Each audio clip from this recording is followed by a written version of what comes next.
area on account of the loose soil. It's the reason the building was never finished. Molech found out about it, and I have a feeling that's going to be his first step. We keep Molech away? Yeah. They gave no answer. His gaze had kind of disconnected, focusing into the middle distance where a fantasy of unspeakable riches was playing. Will straightened his tie and said, "Now, if you don't mind, we have a lot of work to do." Will headed toward the door, and no one stopped him. 48. Andre was focused on his phone as they took the elevator up to the light. Will asked, "Looking?" Andre shook his head. Zoe asked, "Who looking for?" Will said, "Salt on the fire pans." Zoe, "Everyone?" Said on the co-op first. You convinced them to stay away. I convinced them to go in.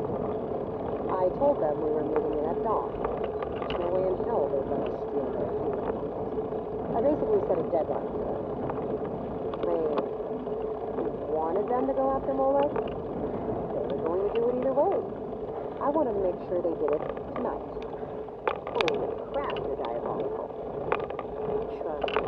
The key is that Blake probably assumed I was lying about the timeline, meaning he thinks we're planning to go in much sooner, and that the dawn reference was a ruse to specifically prevent him from getting a jump on us. So, he likely went back to his people and told them they needed to be ready to roll. So, what do we do? A moment. Watch. Ray said, "No, I'm the one who called you." They all headed down to the kitchen, because that's where the coffee was, and Zoe flitted around the bar making drinks. Nobody had ordered anything. Just made some pretty ones and lined them up on the counter.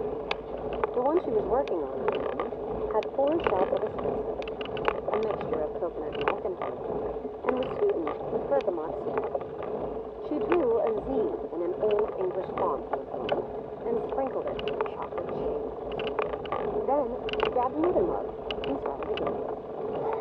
They said, "I could watch you do it all day. It's like a dance. I can do any of these with my eyes closed." Java Lodge only had one barista at a time. It was a one-woman show. I liked it when it was busy, though. It felt like a challenge. But now, I'm just trying to keep moving. If I stop and think about all this, I'll have a panic attack. I brought up the feed on the wall behind the bar, and Andre was flipping through locations. Fire and Ice Towers, Co-op's headquarters, the neighborhood around the park. He glanced at Will and said, "Every treasure? X.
circle of the blue glowing beams pulsed in unison, like a row of hammered glass balls all going off at once, making a noise like a giant crackling of voltage.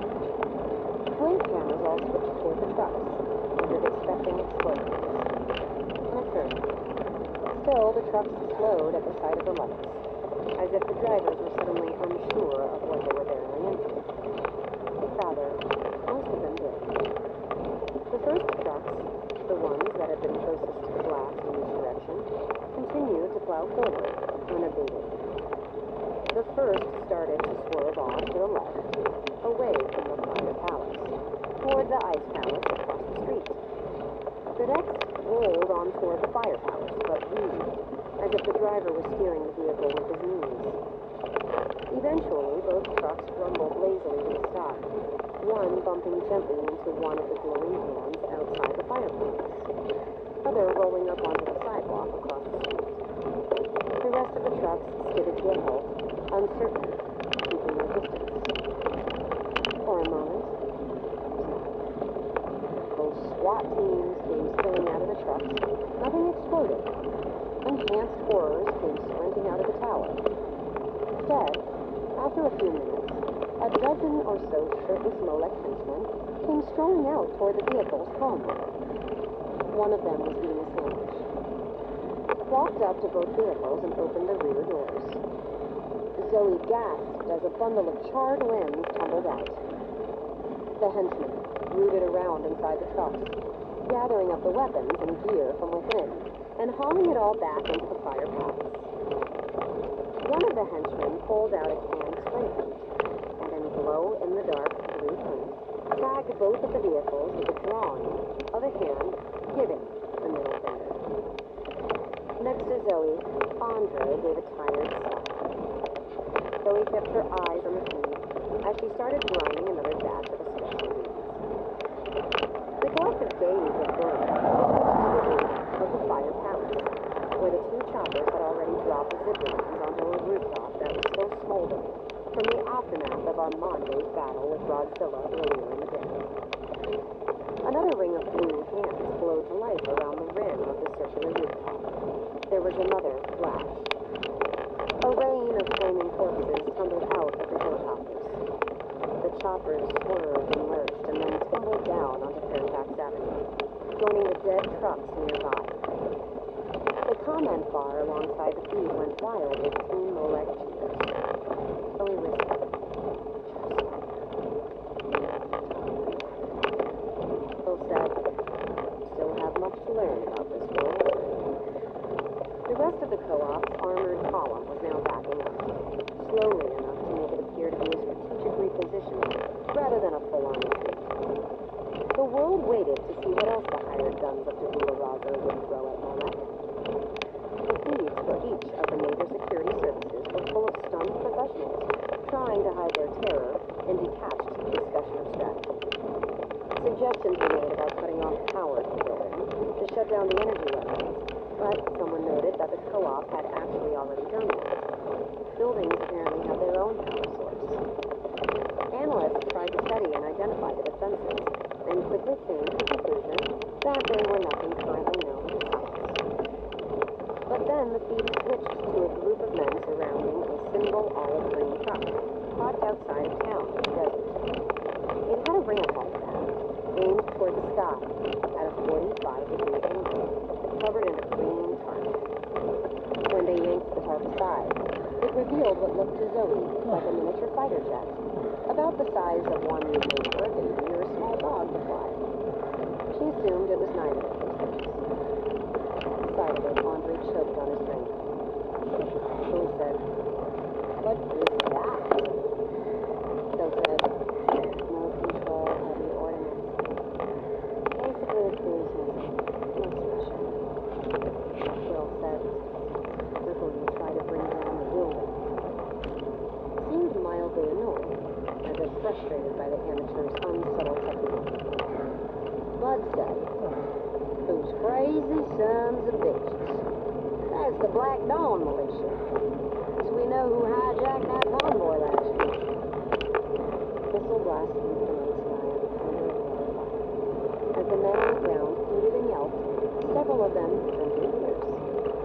The missile had a nose cam that was attached into plane, because of course it was, and the feed showed the landscape moving by. The very nice skyline down south was the radio feed provided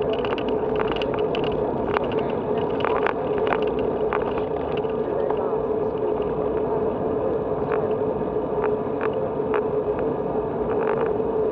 terrifying that what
would have been part of past words.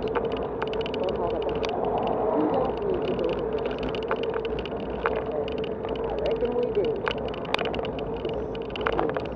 This is still technically possible. I've already said to you.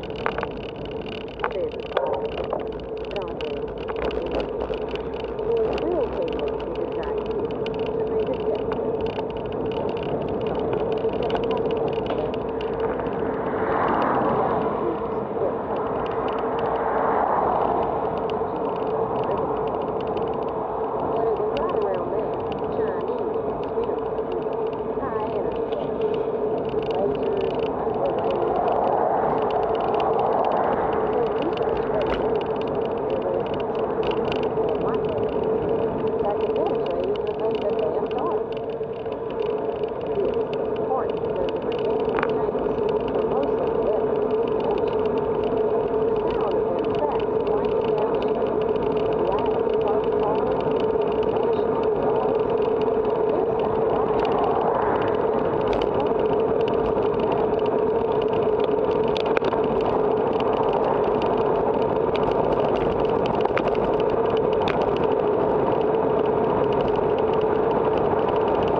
ballroom was enormous and smelled like cookies for some reason.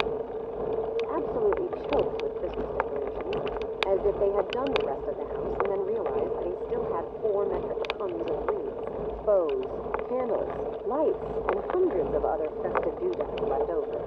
Then decided to just cram them all into this room. A group of men in overalls were already tearing out the far wall with saws and sledgehammers, so Will apparently had just asked permission as a courtesy. Andre came bounding over to meet Zoe and Lou at the door, out of breath.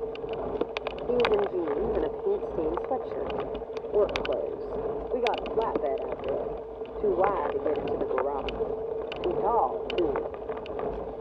You have to turn the ballroom into a workshop. Andre then walked up to the small table near the door, broke off a corner, and ate it. Who stared at him, dumbstruck? These are bread. Every year I would do a big Christmas party. All his rich friends and his kids called it a Wonka party. Turned this whole room into a candy house where everything was edible. Them snowmen in the corners. Oh, Marshmallow, you could go over and take a bite out of one right now. Tree over there is hard candy branches and chocolate ornaments. Ham cracker shelves over there. Supposed to be chocolate fountains everywhere you could dip stuff. It's over 100 grand to have on me. Party was supposed to be the 13th, but, not yet. He said, I feel like you're trying to distract me from what's going on with the wall back there. Bud knew a guy who knew a guy who knew where we could get a faculty. One like me, capable of doing nano-level builds. Tech startup in the Bay Area was using it to make prototype linked eyeball implants. Now it belongs to us. Fees for the high-speed freight world steam. Do I want to know what you had to do to get that thing? Let's put it this way. You don't own a check the guy.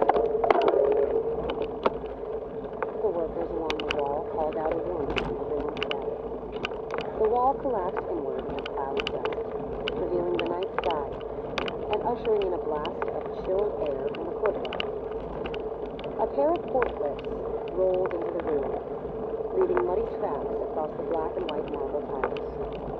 Behind them came the flatbed truck, enormous vehicle that Zoe figured they probably used to transport airliner planes or something.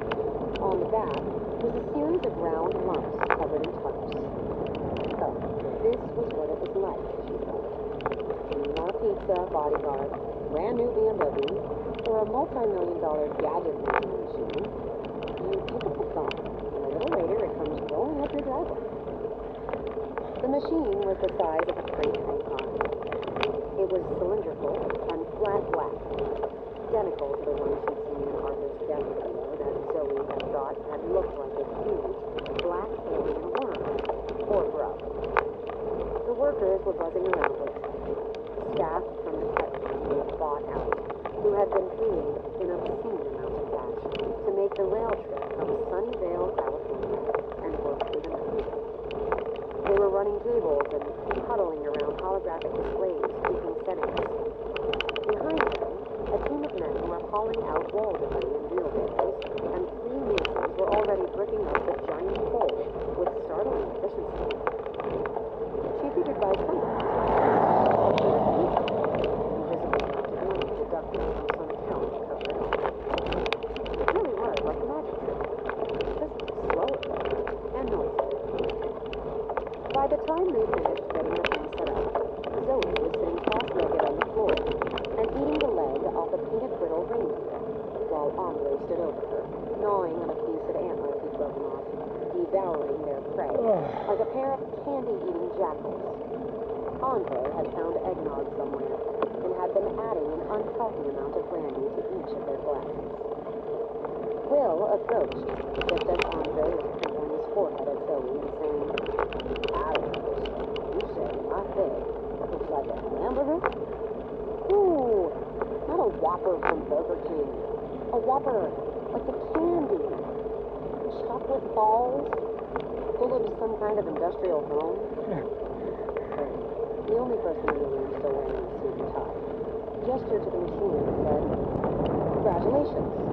The ballroom is now a fully functional factory. Feed it the raw materials, and it can weave carbon fiber, manufacture graphite, or aerogel.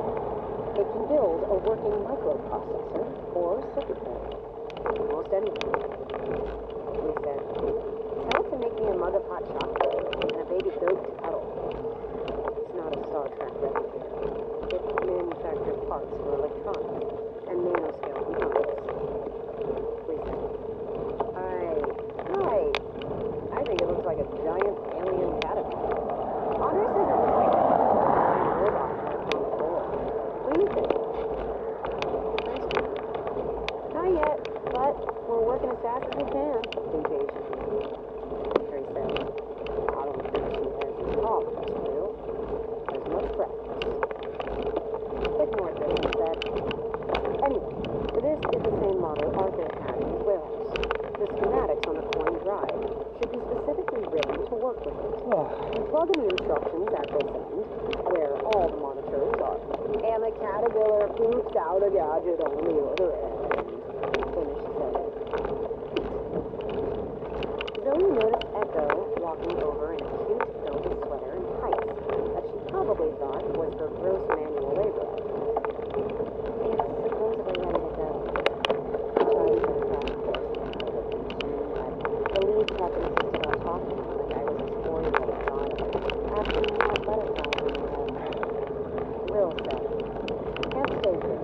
They already know more than I prefer, and they sure as hell can't see what's on my phone." They shrugged. "I'll figure it out."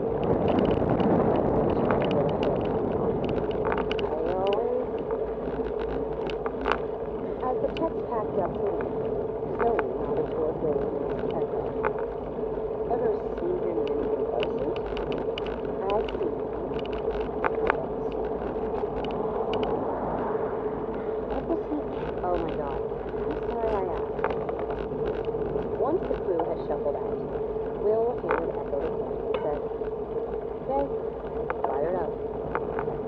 Zoe thought that as efficient and futuristic as the fabricator looked probably was, it was still noisy as hell. It whirred and crackled and pumped, pushing components from one process to the next, assembling, soldering, chilling, polished. God knew it was slow. It also snapped. Flexible ventilation ducts they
where a dead pig was suspended from a wooden rig that reminded Zoe of a gallows.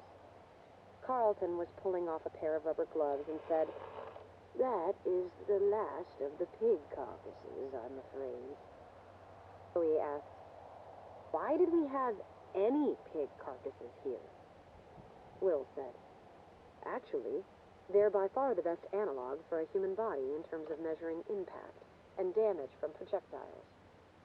That is a terrible reason to keep them around, Andre said. Everybody stop arguing and stand the hell back. Stepped out ahead of the group, strapped the gadget to his palm, and held it out toward the pig. Everyone held their breath, standing silently and shivering in the chilled December air. Zoe put her fingers in her ears for good measure. Andre squeezed his eyes closed and pushed a button. There was a deep hum, no louder than a fluorescent light bulb that's about to go bad. For a moment, it appeared that nothing was happening. The pig remained unharmed, and Andre didn't explode in a blue flash. There was an enraged meow as Stench Machine went sailing through the air, flying toward Andre and slamming into his palm. Andre panicked, hulked, and shook the captain. Stared at the gadget, and said, "So it's a magnet projectile. Hey, it's a blue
Andre said, The construction crew walks over from a makeshift dorm every shift.